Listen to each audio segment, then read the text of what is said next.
নাম কি তোমার নাম কি ভাই? তোমার নামটা কি? ভাই তোমার নামটা কি? হ্যাঁ আনিস। বাড়ি কোথায়? জাহালিয়াপাড়া। জিজ্ঞেস করুন।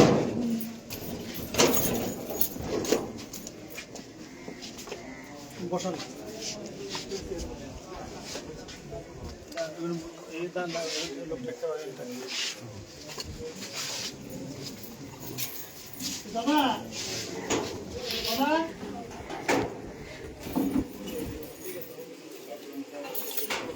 শনাক্ত করেছি মূলত উনি এর আগে ভোট দিয়ে গেছে এটা শিওর করছে।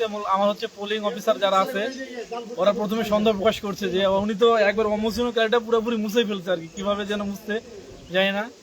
আমার আমার মানে অফিসার বুঝতে পারছে যে উনি আগে দিছে একবার আর কি, সন্দেহ প্রকাশ করাতে পরবর্তীতে আবার একজন পোলিং এজেন্ট আর কি উনিও বলছে যে এটা হ্যাঁ এটা উনি আগে দিছে। এতে মোটামুটি শিওর হওয়ার পরে আমাকে জানানোর পরে আমি সরাসরি এসে দেখি ওনার হাতে যে অমোশনু যে কালির দাগটা এটা আংশিক লেগে আছে, তার মানে এটা বোঝা যাচ্ছে যে উনি আগে ভোট দিয়েছে এবং উনি আংশিকভাবে স্বীকারও করেছে যে উনি আগে ভোট দিয়েছে আর কি। আর ওনার যে বডি ল্যাঙ্গুয়েজ তাতে বোঝা যাচ্ছে উনি অবশ্যই ভোট দিয়েছে, 100% ভোট দিয়েছে আগে। ওনাকে আমরা হাতে নাতে ধরেছি এবং আমরা জুডিশিয়াল ম্যাজিস্ট্রেটকে ফোন করেছি, উনি রাস্তায় আসতেছে, ওনার বিচার ব্যবস্থা হবে ইনশাল্লাহ।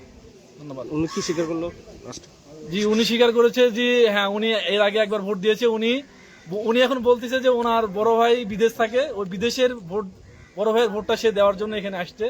কিন্তু আসলে সরকার তো এবার মানে পোস্টাল ভোটের ব্যবস্থা করেছে, এবার তো আর কোনো সমস্যা নাই, বিদেশে থেকেও তো এবার ভোট দেওয়া যাবে। সে অবশ্যই জালিয়াতি করার জন্য আসছে, একটা বিশৃঙ্খলা সৃষ্টি করার জন্য কেন্দ্রে আসছে।